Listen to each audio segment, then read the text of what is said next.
Shelley Shelley न माणिक्यम मौक्तिकम न गजे गजे साधवो न ही सर्वत्र चंदनम न वने वने। इसका अर्थ है न प्रत्येक पर्वत पर मणि माणिक्य ही प्राप्त होते हैं, न प्रत्येक हाथी के मस्तक से मुक्ता मणि प्राप्त होती है। संसार में मनुष्यों की कमी न होने पर भी साधु जल्दी नहीं मिलते। इसी प्रकार सभी वनों में चंदन के वृक्ष उपलब्ध नहीं होते। तो सनातन धर्म में स्थान विशेष का महत्व तो होता है ना। फिर मणिकर्णिका और जलासेन घाट के सभी स्थान का भी अलग अलग महत्व होगा। फिर वहां बुलडोजर क्यों चला दिए, उस पर्टिकुलर स्थान का भी कुछ तो महत्व होगा। आप पहले इस वीडियो को देखिए। मैं आपको पूरी ताकत देखिए कैसे मंदिर तोड़े जा रहे हैं। ये देखिए कैसे मंदिरों की स्थिति तोड़ी जा रही है। ये देखिए ये माँ गंगा का मूर्ति है। देखिए ये देखिए कैसे तोड़ा है।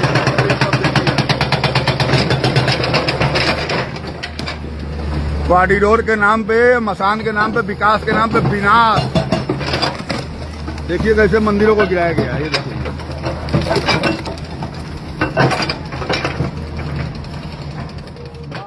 आप मणिकर्णिका जाइए, जिंदा है भाई। और वो कालनेमी टाइप के फर्जी बाबाओं के चक्कर में मत पड़िएगा। क्षेत्रीय लोगों को देखिएगा या ऐसे बाबा सन्यासियों को देखिए जो धर्म, पुराण, वेद का अध्ययन किए हों। उन्हें बस देखिए और ऑब्जर्व करिए। फिर आप देखिए मंदिरों, विग्रहों और कलाकृतियों के प्रति उनमें कितनी आस्था है। वे किस तरह से इन चीजों से जुड़े हैं। ठंडी, गर्मी, बरसात हो या बाढ़, कुछ भी हो, लेकिन इन सब पर भारी पड़ती है इनकी आस्था। और आपने क्या कर दिया, उस आस्था के साथ ही खिलवाड़ चला दिए वहां बुलडोजर।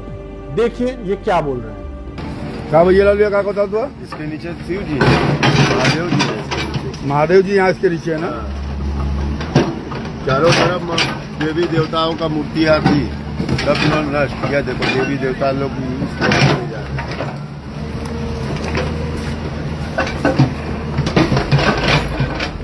तारकेश्वर महादेव मंदिर के नीचे एक मढ़ी है जिसे कुछ लोग चौहनिया मढ़ी भी कहते हैं तो कुछ लोग छन्नन महाराज की मढ़ी। यहाँ रानी अहिल्याबाई की एक मूर्ति भी थी, शिवलिंग भी थे, माँ गंगा जी की भी मूर्ति थी। ये प्राचीन मूर्तियाँ बनारस की सांस्कृतिक पहचान है, लेकिन देखिए इन्हें कैसे तोड़ा जा रहा है। विकास के नाम पे विनाश। ये काशी की धरोहर थी। दूसरी तरफ पाल समिति के अध्यक्ष महेंद्र पाल कह रहे हैं, महारानी अहिल्याबाई ने काशी विश्वनाथ मंदिर समेत देश के दूसरे प्रमुख मंदिरों का जीर्णोद्धार कराया था। आज काशी में ही उनकी मूर्ति तोड़ दी गई। काशी में विकास के नाम पर धरोहरों को हटाना गलत है। यहाँ पर प्राचीन मूर्ति थी जिसे तोड़ा गया है, लेकिन कोई भी उसे मानने के लिए तैयार नहीं है। दूसरी तरफ सुनिए पंडित जी क्या कह रहे हैं। क्या कारण रहा है? ये अहिल्याबाई की मूर्ति और गंगा जी की मूर्ति थी। अहिल्याबाई बैठी हुई थी, उन्हीं का निर्माण कराया हुआ सभी घाट है, उसको तोड़ डाला गया। छन्नन गुरु के मढ़ी के नाम से वो विख्यात था। उसमें गंगा जी की मूर्ति और महारानी अहिल्याबाई हिलोरकर की मूर्ति और गणेश जी की सभी मूर्तियां उसमें विराजमान थी। सबको तोड़ के गंगा में प्रवाहित कर दिया। क्या कर दिया, और विरोध करने पर भगा रहे हैं, बिगड़ रहे हैं, डांट रहे हैं। यही सब हो रहा है। आपने पंडित जी को सुना, सुनिए अब एडीएम सिटी क्या कह रहे हैं। यहाँ पर कोई मंदिर नहीं तोड़ा गया है। मढ़ी के अंदर मूर्ति थी, स्थानीय लोगों ने अपनी बात रखी है, उनकी बातों को सुना गया है। पूरे मामले की जांच की जा रही है। फिलहाल मौके पर स्थानीय लोगों का विरोध नहीं था, कुछ बाहरी लोग आए थे जिन्हें समझाकर वापस कर दिया गया। अब आप इन बाबा की बात सुनिए जो चिल्ला चिल्ला के कह रहे हैं। बनाने वाला भी हिंदू आ गया है। हाँ भैया बाहर जाइए ना, बाहर जाइए। हम बाहर ही जा रहे हैं। हमारा भूमि हमको तुम बाहर करेगा, यही पैदा हुआ। हमको मत बताओ कहाँ बाहर जाना है, कहाँ बाहर नहीं जाना। हमको मत बताओ कहाँ बाहर जाना चाहिए, कहाँ नहीं जाना चाहिए। उनकी बात नहीं समझ में आई। अब इन बाबा की बात सुनिए। बाबा मसाननाथ के तरफ से बोल रहे हैं, पूरा सर्व सत्यानाश है पूरे विश्व का। ये दुर्दशा किया इन लोग ने। इस घाट का निर्माण होलकर राजवंश की तीसरी शासिका देवी अहिल्याबाई ने कराया था। अपने 28 साल 5 महीने यानी कि 1767 से 1765 के बीच के कार्यकाल में इन घाटों पर विकास कार्य हुए। इस घाट की निगरानी देवी अहिल्याबाई की संपत्तियों की देखरेख के लिए बने खासगी देवी अहिल्याबाई होलकर चैरिटीज ट्रस्ट द्वारा किया जाता है। इसके अध्यक्ष हैं यशवंतराव होलकर। उन्होंने इस मामले में बयान जारी करते हुए कहा, विकास कार्य आवश्यक है, लेकिन देवी अहिल्याबाई होलकर की दूरदर्शिता और विरासत को सुरक्षित रखते हुए ही ये विकास होने चाहिए। हमने प्रधानमंत्री नरेंद्र मोदी और मुख्यमंत्री योगी आदित्यनाथ से लापरवाही की जांच की मांग की है। दूसरी तरफ डीएम सत्येंद्र कुमार कह रहे हैं, वर्तमान में सोशल मीडिया में जो फोटोज कुछ शेयर किए जा रहे हैं, कुछ एआई के माध्यम से भी उसमें जो है मॉर्फिंग भी हो रही है, लेकिन जो मूल रूप से जो फोटोज चल रहे हैं वो जो घाटों पे, जो सीढ़ियों पे और मढ़ी में जो अलग अलग तरह की कलाकृतियाँ बनी हुई हैं, उनसे रिलेटेड वो फोटोज़ हैं।